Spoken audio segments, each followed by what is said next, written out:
Hi, Misha here, and it's been about a week and a half since I did a Blackbox. I did the big Sunday morning dump one, where I kind of put most all of my findings in about the whole election, which has really turned into a conspiracy fraud at this point.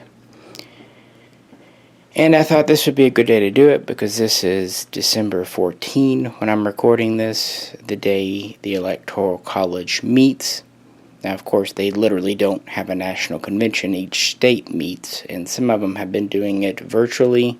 Others have been doing it in person, but in more open areas. But they have cast their ballots, and things have gone pretty much as expected. Now, this was something when I put my original 2 videos out, one of them right after Thanksgiving in November, and then the one, like I said, a week and a half ago, people were saying that it's not over till the Electoral College meets. They've met now.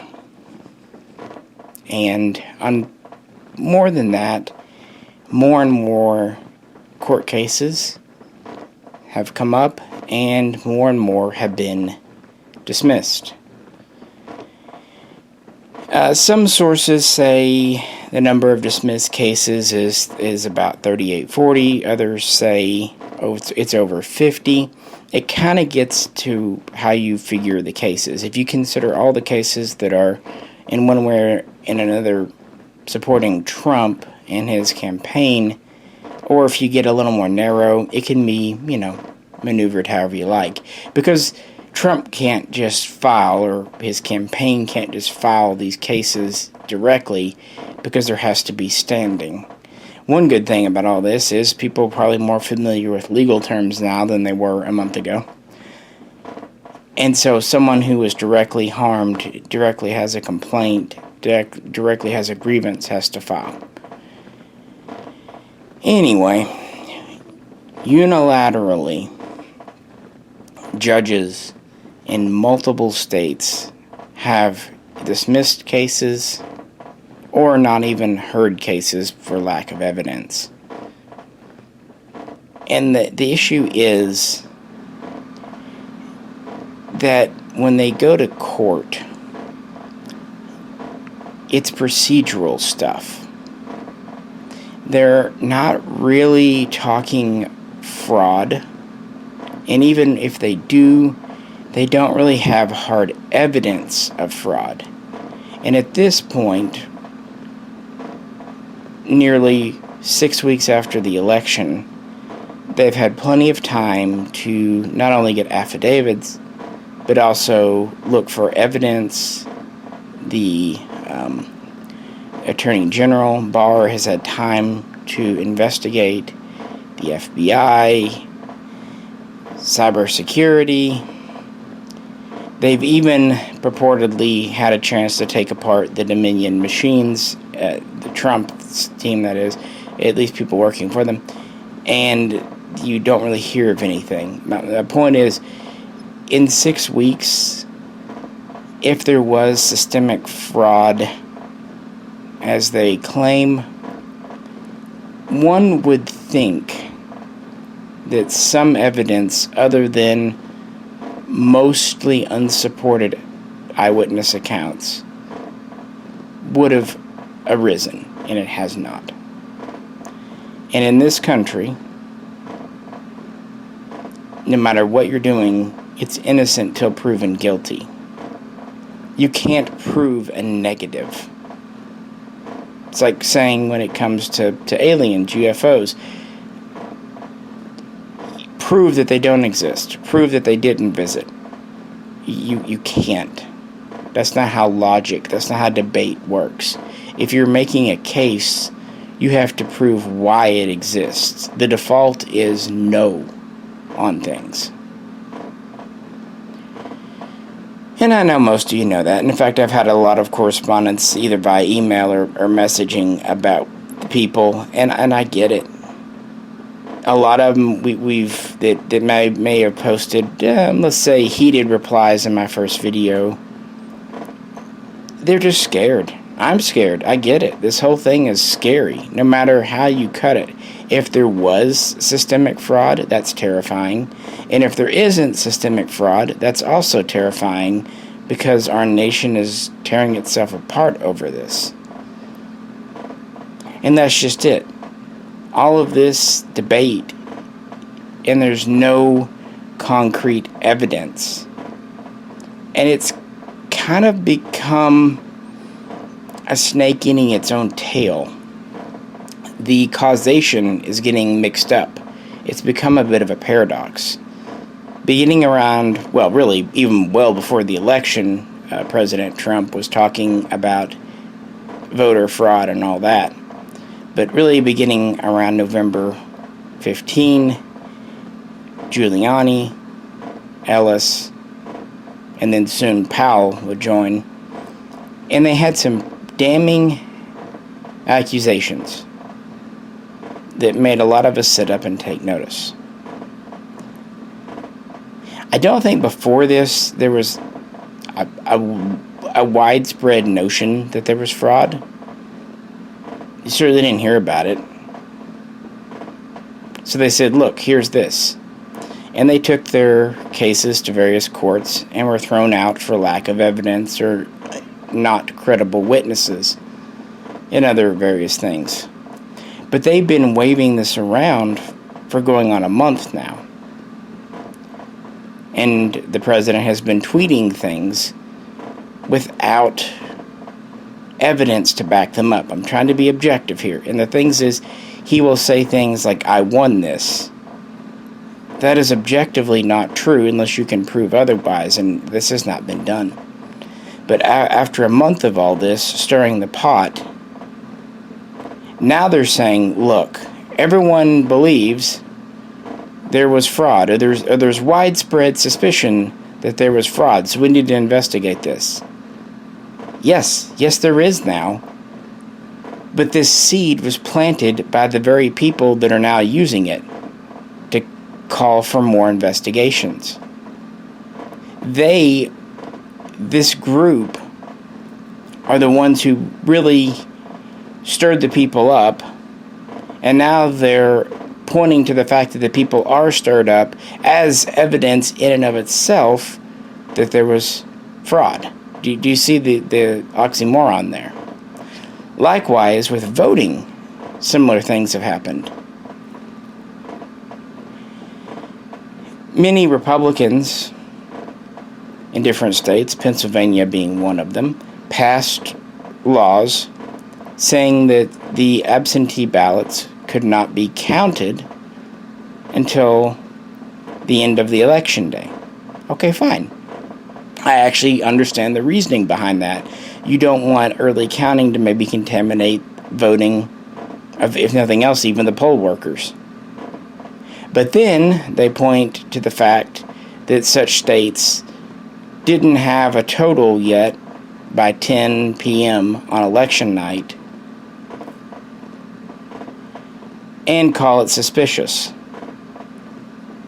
No, they're following the laws, the rules that you yourself laid down. You can't say, okay, you can only start counting absentee ballots late in the day and then be upset that a final tally is not ready late in the day. It's one or the other.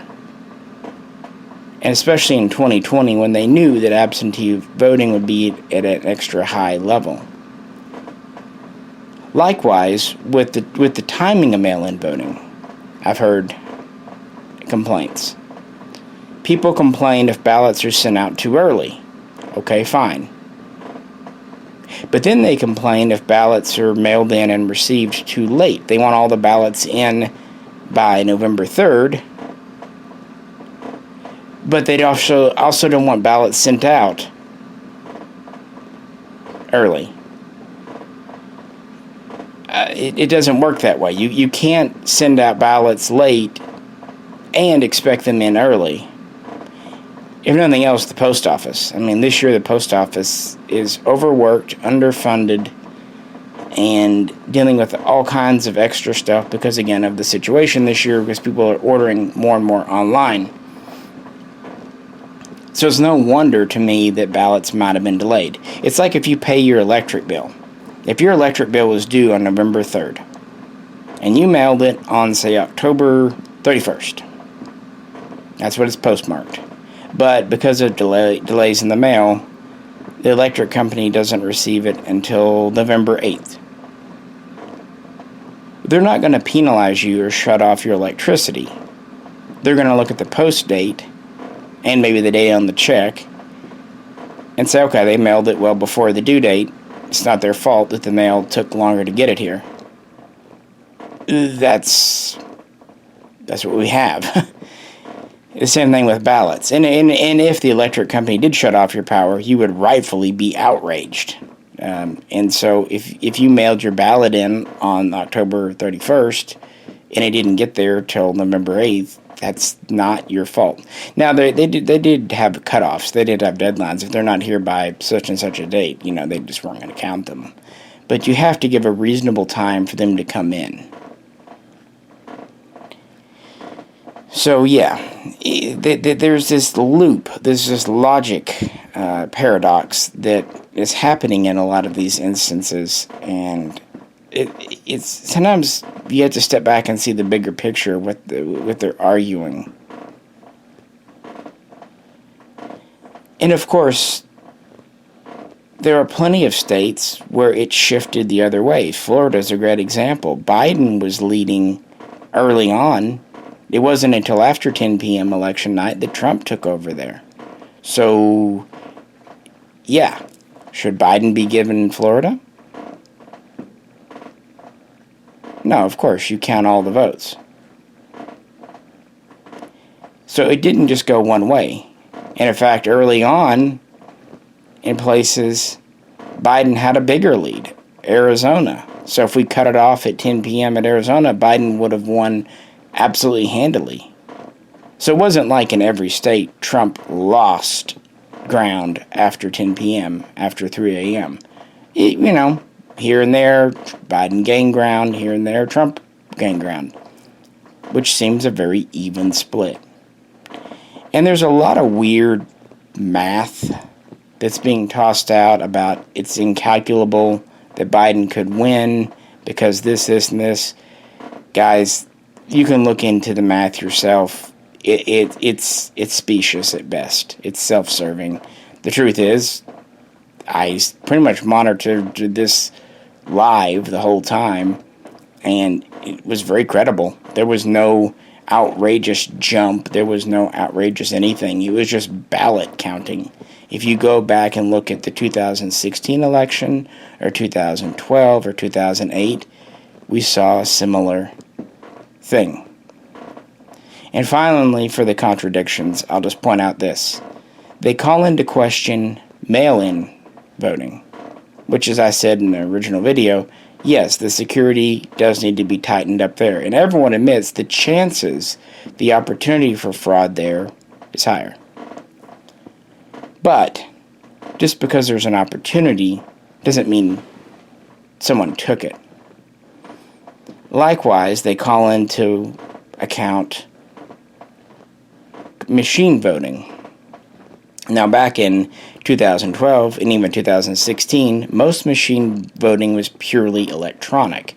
And this was an avenue for fraud, for tampering. So beginning in 2018, Christopher Krebs, someone I've really actually begun to admire throughout all this process, frankly, implemented a system where electronics were backed up by hard copies. I kind of call it a ballot receipt. You do it on the computer, it prints out what you voted for, you look it over, and if it looks good to you, you hand in your paper ballot. So it's filed twice, both as a paper record in case a recount's needed, and on the computer. Is this system foolproof? No. But it is so much more secure than electronic only. I think you understand why. And then some people say, well, we need to go back to paper ballots. Really? Really? Do you remember 2000? Paper ballots were the cause of all the confusion in that time. And even beyond that, a term that's been tossed around a lot lately, stuffing the ballot box. That was a real thing. Even during the 19th century and 20th century, when paper ballots were all they used, there were still plenty of ways to corrupt things, and it was known to happen. Look how the race went for Truman when he became a senator in 1934.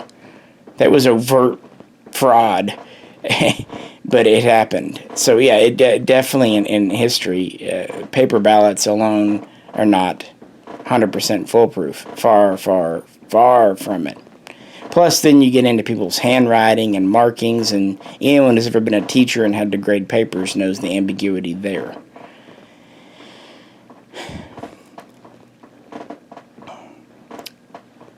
Basically, some are just doing the grass is greener on the other side. Others are just looking for any way to denounce the system. So basically they're saying, well, we can't count on mail-in votes. We can't count on votes done with machines because, China could tamper with them.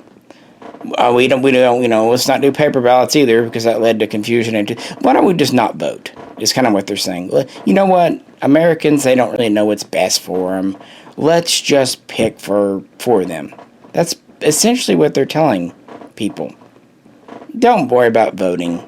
We'll tell you what to think. We'll tell you what to believe. Just follow along. And terrifyingly, on both sides, people do that. But anyway, let's move on and talk about today's Electoral College results. So, at this time, it is official that Joe Biden has 306 votes in the Electoral College. The last couple of states to cast were California, which that was a foregone conclusion. That put him well over the top. And Hawaii was the last one for time zone reasons, giving him the 306. He had no faithless voters, which, as I said in my very long video, would have been very rare anyway. In fact, more than half the states have laws preventing it, where if someone tries to do a faithless vote, they're just pulled out and someone else is substituted. Once in a while, a couple try. 2016, a few did, but in all of American history, fewer than 100 total have occurred. And likewise, Donald Trump has received his 232 electoral votes, meaning that now the Electoral College has voted. Now, many were saying on November 3rd with the election that, when the results kind of came out around the 9th, that it wasn't over until December 8th, so-called Safe Harbor Day, where all states have to certify their votes. Then they were saying it's not over until the 14th, when the Electoral College meets and votes.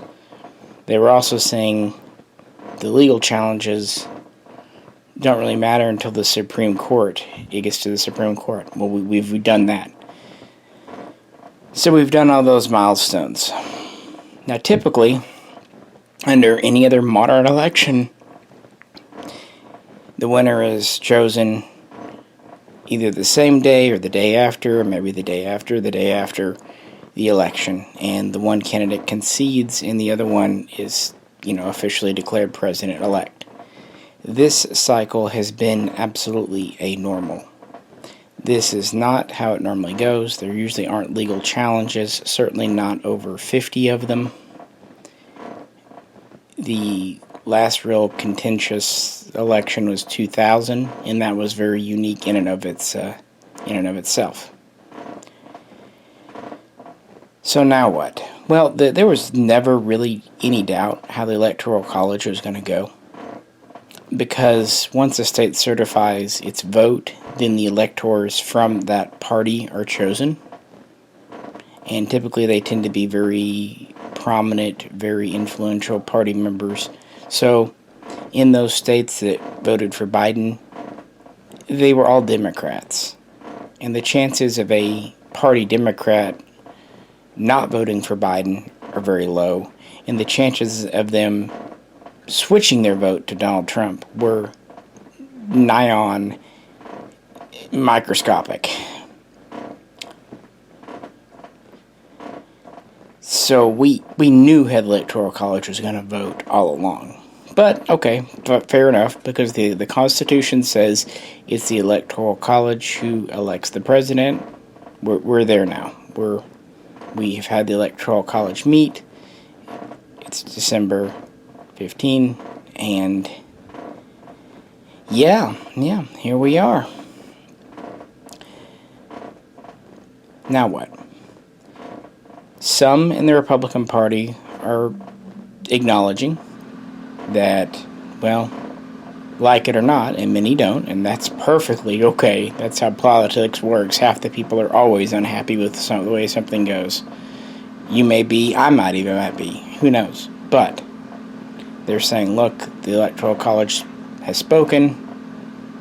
There it is. But others are now clinging to January 6th, which is a formal ceremony where the electoral votes are read to the Congress. Yes, objections can be raised there. However, it's more of a procedural thing, and they can be used if the race is exceedingly close. For example, 2000 again, when it was Gore versus Bush, and Bush was ahead by 5 electoral votes.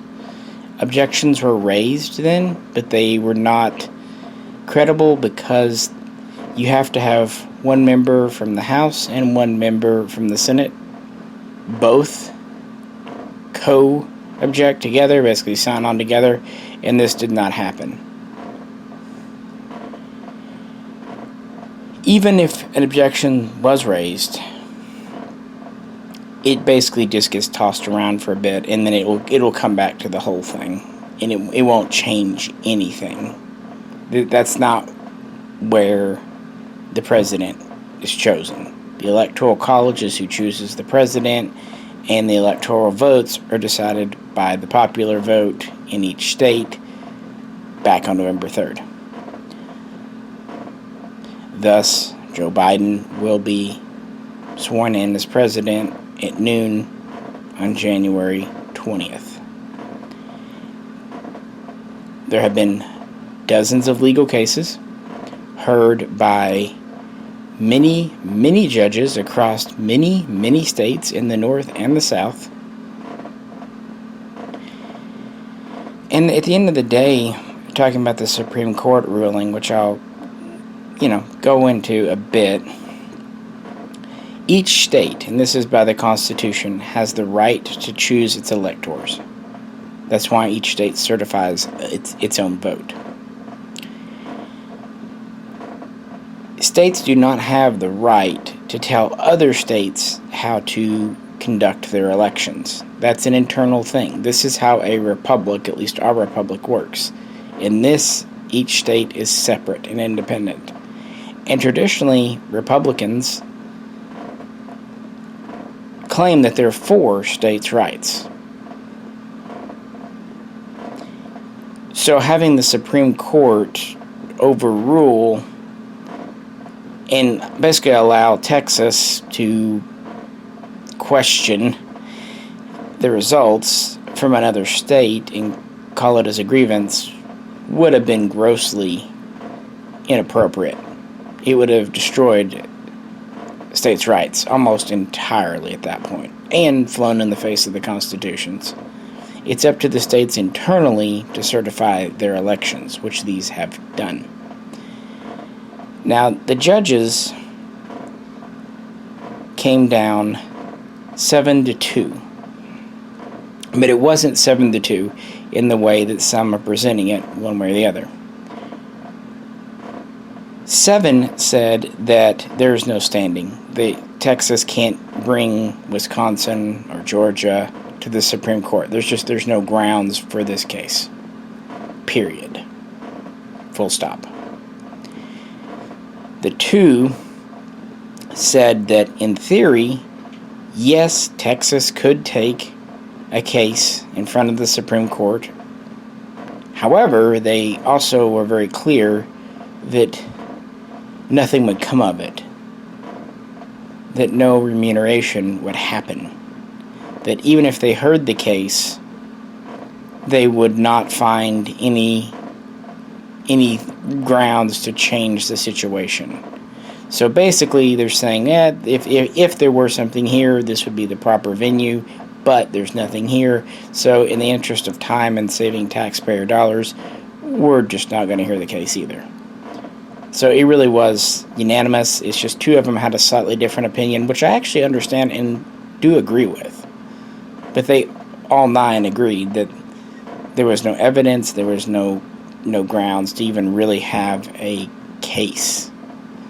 Keeping in mind that 3 of the 9 were Trump appointees, one of which is very new to the office, and 3 more are older Republican appointees, meaning that the court is easily 6-3 or even 7-2, depending on how you judge someone's politics.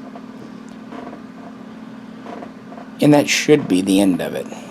We've heard from the governors of every state in question. We've heard from the voters. We've heard from the election officials. We've heard from all kinds of courts, from circuit to appellate to state Supreme Court. And we've heard from Chris Krebs, who has now been fired, and Attorney General Barr, who has now, quote-unquote, voluntarily stepped down, or will do so in a week. And we've heard from Chris Wray of the FBI, and on and on and on we've heard from people. In my opinion is this. I do not know all the facts. I don't even probably know a tenth of the facts. I'm also not an expert. But those individuals, be they the election officials or the judges or the governors, all of them are more intelligent on this subject matter than I am, more knowledgeable of the internal facts and details. And categorically, they're all saying the same thing. So when people who know more than me tell me there's nothing here, that they've found no evidence of systemic, widespread fraud, I will bow to their greater wisdom. I know I don't know. So, final thoughts as this night wraps up. I've been checking news just to see if there's anything, but it seems quite decisive. And as I knew what happened, some are already saying, well, it's not over till January 6th. That's just another formality.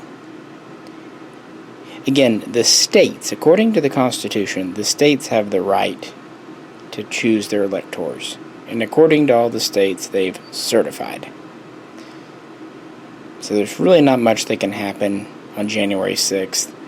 Some can make trouble, costing time and taxpayer money. But the truth is quite simple.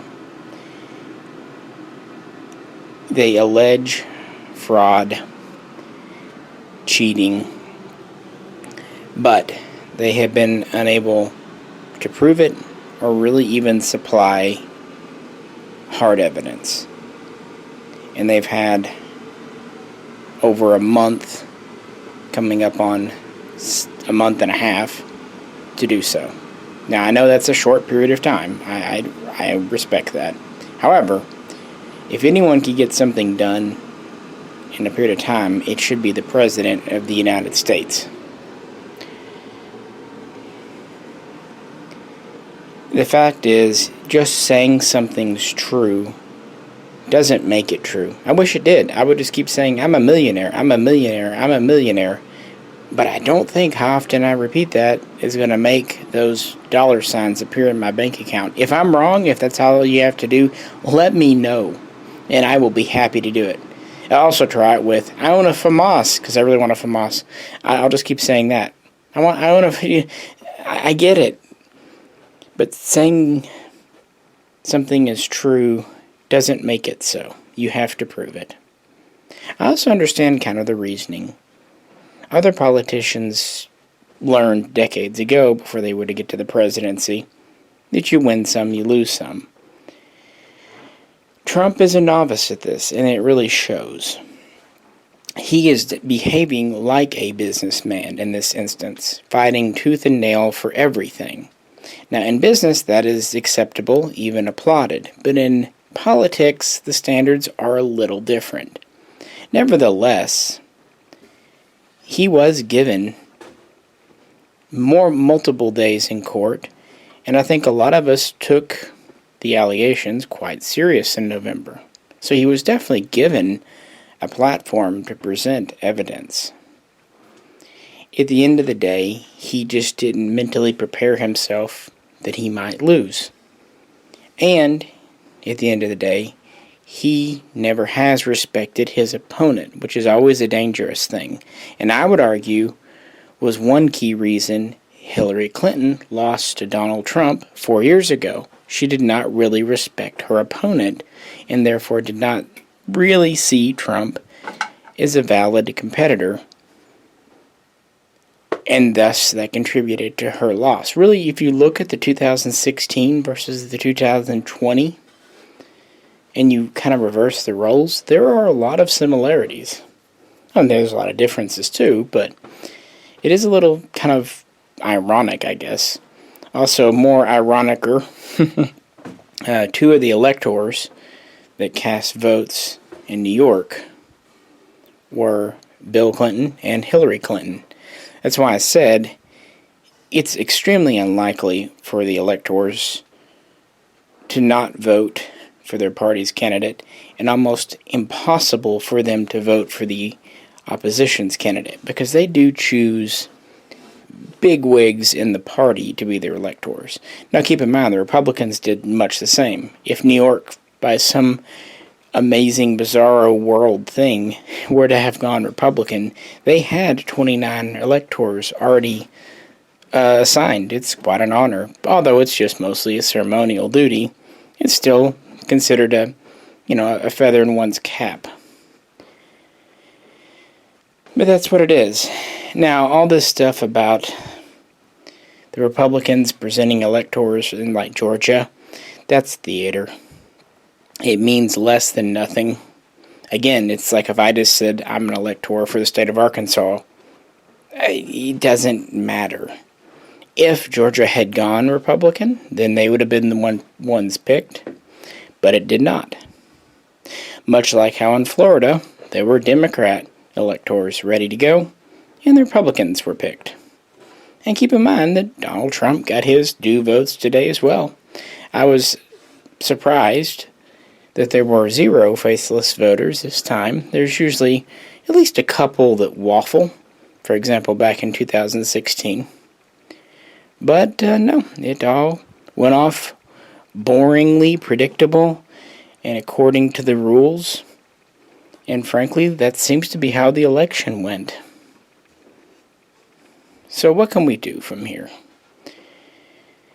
First off, just accept this is the reality.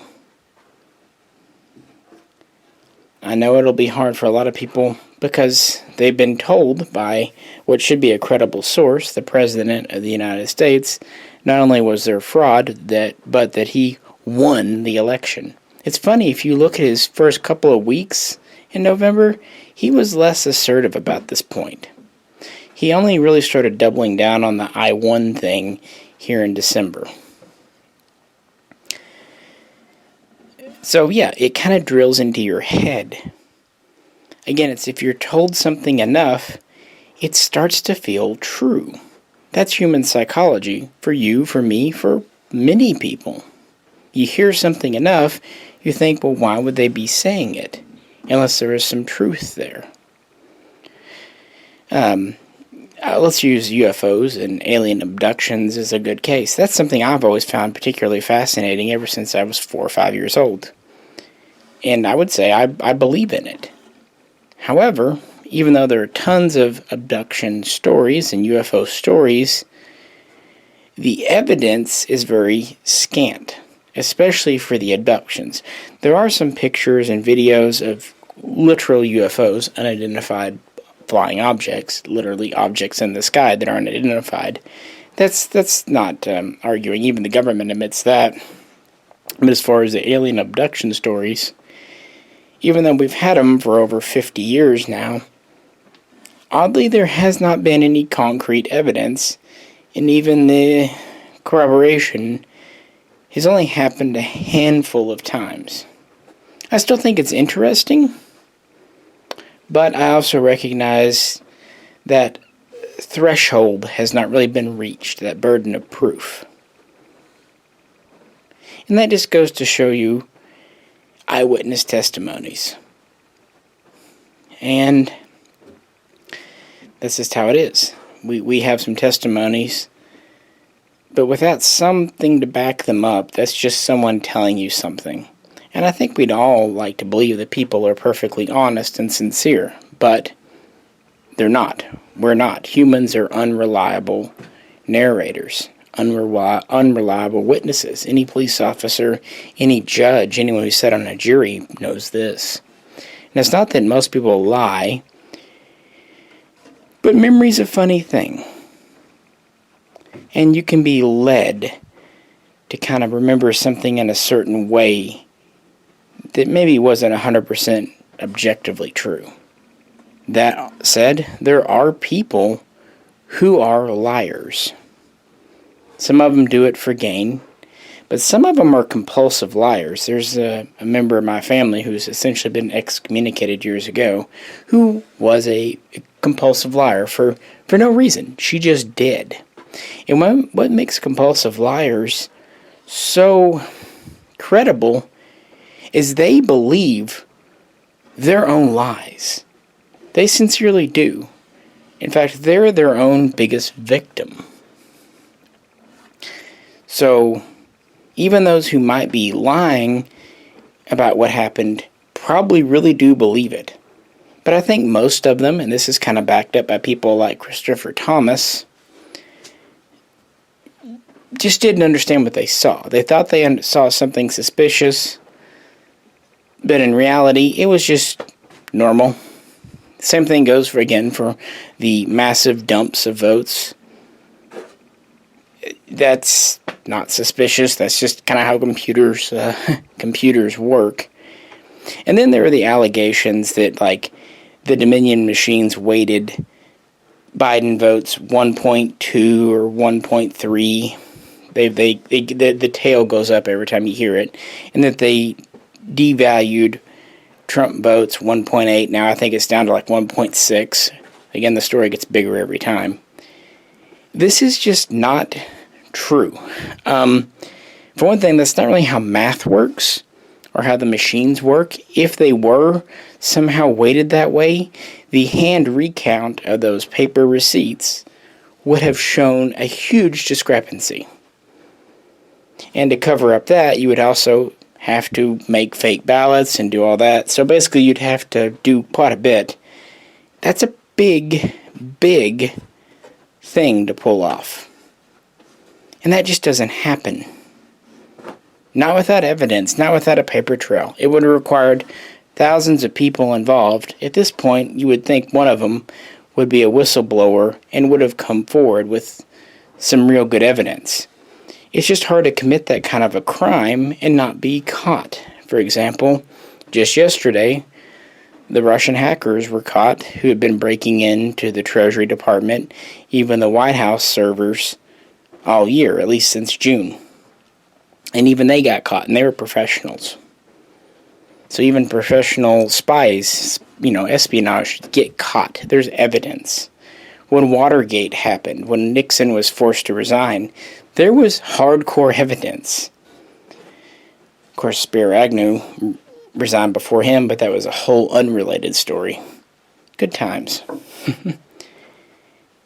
And then you might say, well, what about these videos that have surfaced? There's been a few, a person doing that, a suitcase or a basket doing this. Again, those are just video clips. You don't know the full story behind them. That's YouTube for you. You can see that for anything. People can take a video clip, even without editing, and present it in a different way than it really was intended. Or, they could edit it. Videos can be faked. But probably they weren't. They're probably just videos that were something relatively innocent. I mean, if these people, think about this, were so smart to pull off a massive, multifaceted fraud, mail-in fraud, computer fraud, paper receipt ballot fraud, everything fraud. If they were that intelligent and to leave such a little paper trail, but then to let those kinds of videos get recorded, a couple of them even on national TV, I understand people slip up, but either these people are dumb or they're very intelligent. And it seems like when it suits the conspiracy, they're very dumb. But when it suits it for them to be very smart, they're very smart. And that's how this all works. This is definitely devolving into a conspiracy, an alternative reality. I've heard that phrase used. And that's really what it is without concrete evidence.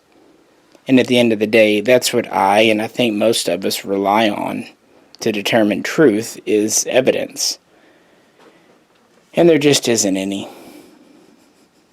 And this really does seem to be a secure election. I'm very convinced by all the officials that I mentioned earlier. So, was it perfect? Of course not. You know this argument. And there's things we can fix next time. But, yeah, I think it's to bed, guys. Of course, there'll still be this and that. There'll still be things popping up here and there. But at this point, yeah, I mean, Fox has, admitted the fact. Even Newsmax is starting to kind of give in. I don't know if One America ever will, because they are, even according to their own website, Trump's #1 fan. And that's fine. I mean, at least they're obvious about it. Just like RT, Russia Today, is Putin's #1 fan.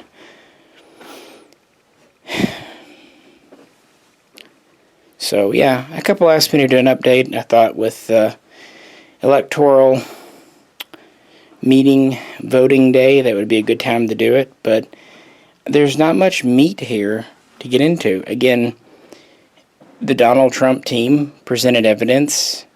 It was refuted by not only the other side, the Democrats, but also many Republicans, and more importantly, judges and other officials. So they debunked it. And the Trump team did not come back and debunk the debunking. They're still talking the same points that have already been debunked. They haven't proven why they haven't been debunked. They're just going on as if no one ever said anything. And this is for a good reason.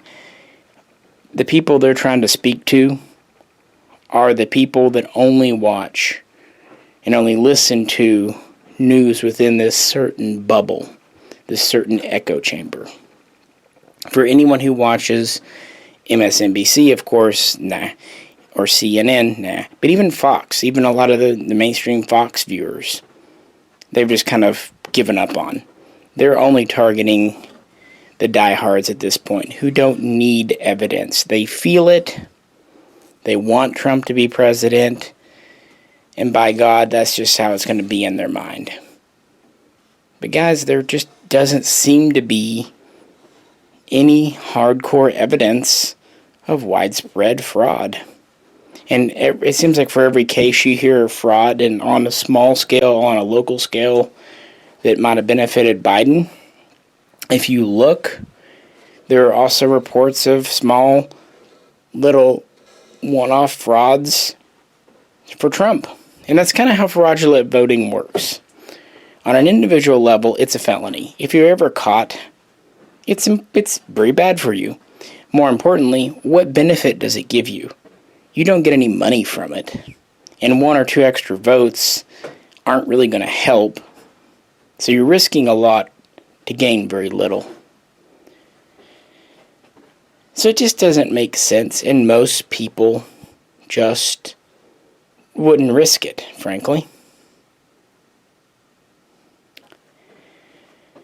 So there's just not much of a point. And for the few frauds that happen on each side, they kind of cancel each other out, if you see what I'm saying. And when they find ballots in a desk drawer or under a rock, it seems like more often than not, they're kind of evenly split between Biden and Trump. Whenever they do recounts, they find extra ballots for each that weren't counted. Here's the thing. This has always happened in every election. You're just noticing it right now because so much attention has been brought to it. If you really were to dig into previous presidential elections, you'd realize this is not abnormal. This is not suspicious. This is humans being paid minimum wage that are making sincere mistakes because they're tired and under a lot of pressure. Because a lot of the people that help out at polling stations are good, honest, sincere, patriotic Americans. And that's where I stand. What does the Constitution say about all this? It really doesn't give a crap how the elections in each state are conducted. That is up to the states and their own constitutions. All it cares about is that electors are nominated and that vote, and that a peaceful, boringly average transition of power happens. That's what the Constitution demands, is a peaceful transition, an order transition of power. That's all it wants. And right now, that is not what Donald Trump is pushing for.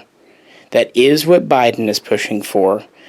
So by the strict letter of the Constitution, Biden is upholding the law of this land. And at the end of the day, my loyalty is to the Constitution, as all of ours should be. And anyone who is a police officer, in the military, what have you, you have taken a very sincere oath, and I know you take it seriously, to uphold the Constitution. And the Constitution in this instance is quite clear. The states certified their votes, they chose electors, their electors voted.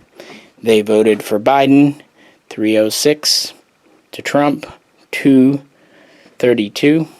Therefore, Biden will become president in just over a month. That is just a simple way. And the Supreme Court looked at the Constitution, they looked at the evidence, they looked at Trump's claim. Keep in mind, again, 3 of the people on the Supreme Court were nominated and installed by Trump himself, and they found no grounds. So, I'll close by saying the founders of this country continue to impress me by giving us a 3-branch government. It allows maybe one branch to be stepping outside of its authority, for another one to be indecisive, and a third to kind of pull the first end of the check and remind the second branch of its duty. And in this instance, the court system, the judicial branch, has been the one to uphold the Constitution. And these are the same people that wrote the Electoral College, which, keep in mind, if we didn't have the election in this country for president, would just be determined by California, New York, and maybe a couple other states like Florida. So we want the Electoral College if we want anyone in Middle America to have a say. So don't get mad about the system. It actually does benefit the Republican Party right now, and it definitely benefited Donald Trump in 2016. So he had every chance,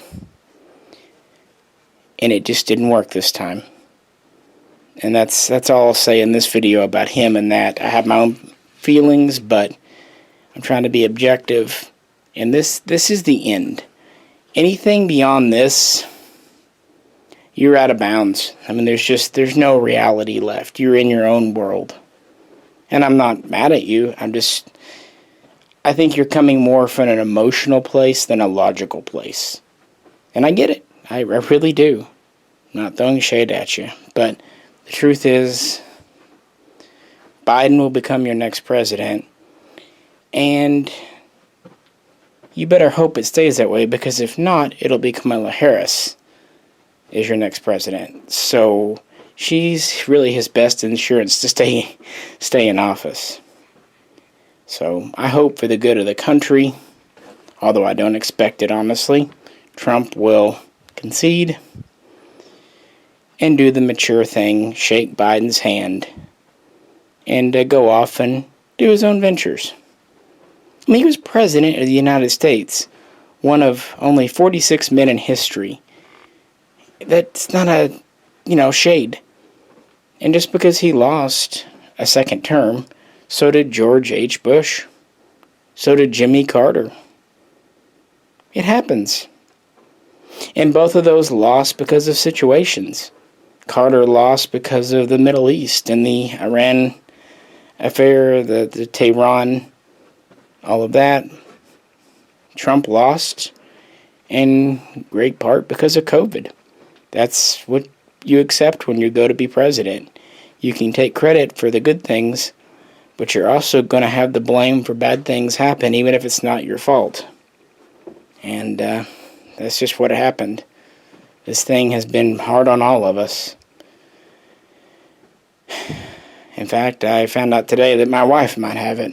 And that means not only do I probably have it, but, who knows? But you just have to keep optimistic. That's all you can do. So for the good of the country, for our Constitution, for our fellow Americans, let's support President Biden as best we can. Give him the benefit of the doubt. At the same time, let's be very vigilant over our Second Amendment rights and other rights, and be watchdogs, and be adversarial when needs be. That's perfectly fine. A president should be questioned, should be challenged. So do that. But we all have to do what's best for this country, because America might be fucked up, but hey, it's the least fucked up country in the world of fucked up countries. So it's the only one we got. We better take care of it. And again, we've remained a stable democracy for 230 years. We should be proud of that, and we should continue the legacy. And we should not ever let this election, or really post-election, happen again. This is not normal. There are not normally challenges like this, certainly not 50 of them in court